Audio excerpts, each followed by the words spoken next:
Bonjour à chacun et à chacune, content de vous retrouver aujourd'hui. Genèse 19, verset 15. Dès l'aube du jour, les anges insistèrent auprès de Lot en disant « Lève-toi, prends ta femme et tes 2 filles qui se trouvent ici de peur que tu ne périsses dans la ruine de la ville. Amen. » Les anges sont investis d'une mission divine, celle d'avertir et de faire sortir Lot et sa famille de la ville qui va être détruite. Et la Bible nous dit que là, il y a une espèce de frein en face.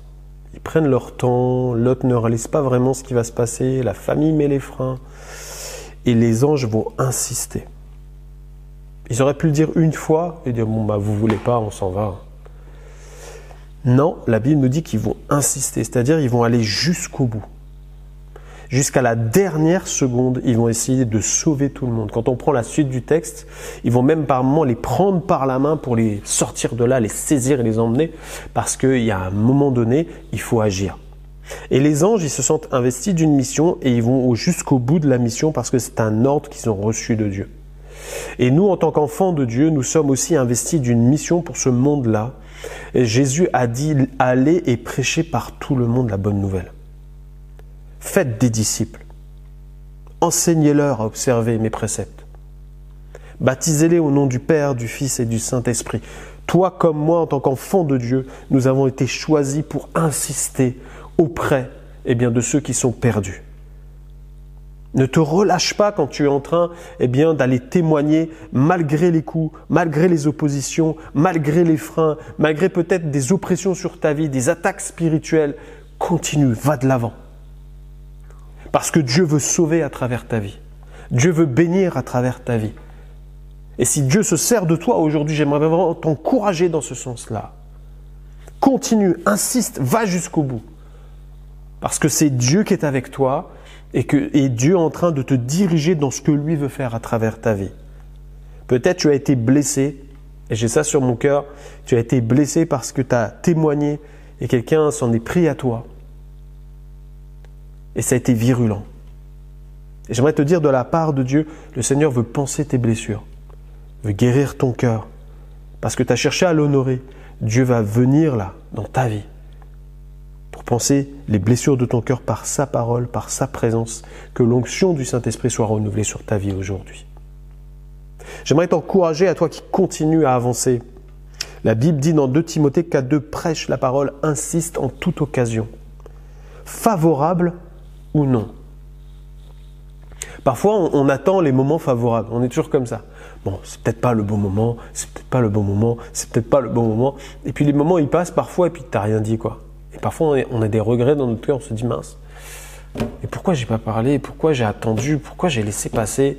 Et puis on essaye de se faire des raisons parfois, et des raisons pas du tout bibliques.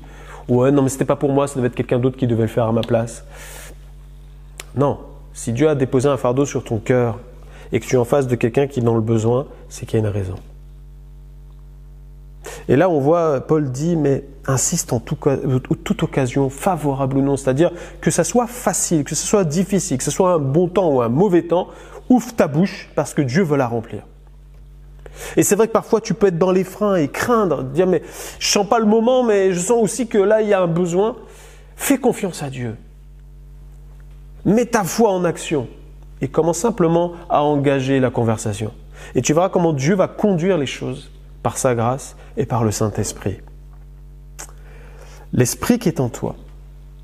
La parole de Dieu nous dit que l'Esprit qui est en toi, ce n'est pas un esprit de timidité, c'est-à-dire un esprit de peur, un esprit de crainte, un esprit d'incapacité, un esprit qui est complètement limité, étriqué. Non, non, non, non. Ça, c'est l'esprit du monde qui est comme ça. Dieu dit, ce n'est pas cet esprit-là que j'ai mis en toi.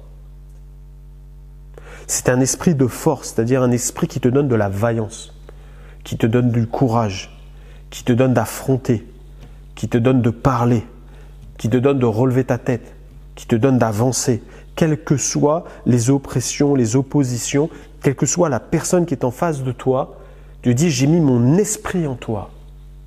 Un esprit de force, d'amour et de sagesse pour que tu puisses maintenant, tout comme Jésus le faisait, annoncer ma parole, prier pour ceux qui en ont besoin et voir l'action du Saint-Esprit dans leur vie afin qu'ils soient sauvés et qu'ils donnent leur vie à Jésus-Christ et qu'ils marchent avec lui.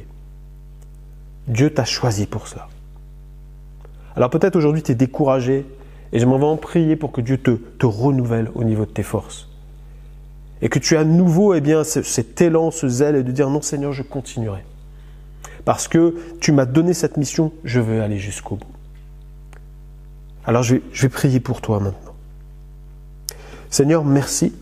Parce que Seigneur, tu bénis tes enfants encore aujourd'hui. Tu les fortifies, Seigneur. Seigneur, merci parce que tu nous as choisis pour une mission particulière, la plus belle des missions. Annoncer la bonne nouvelle à tous ceux qui sont perdus. Seigneur, merci de bénir tes enfants, de les fortifier, de les encourager. Merci de les inspirer, Seigneur. Seigneur, je te prie, mon Dieu, pour ceux qui ont pris des coups aujourd'hui, à cause du témoignage qu'ils rendent. Seigneur, je te prie de les fortifier, de les renouveler et de les bénir. Seigneur, je te prie de les remplir de ton esprit et que, Seigneur, mon Dieu, bien la prochaine fois, quand ils vont ouvrir la bouche, Seigneur, qu'il y ait l'action du Saint-Esprit dans la vie de la personne visée, Seigneur. Merci, mon Dieu, parce que, Seigneur, tu es en train de renouveler tes enfants aujourd'hui et que ce monde, Seigneur, va entendre parler de toi. Merci, mon Dieu. Amen. Que Dieu te bénisse et on se retrouve demain.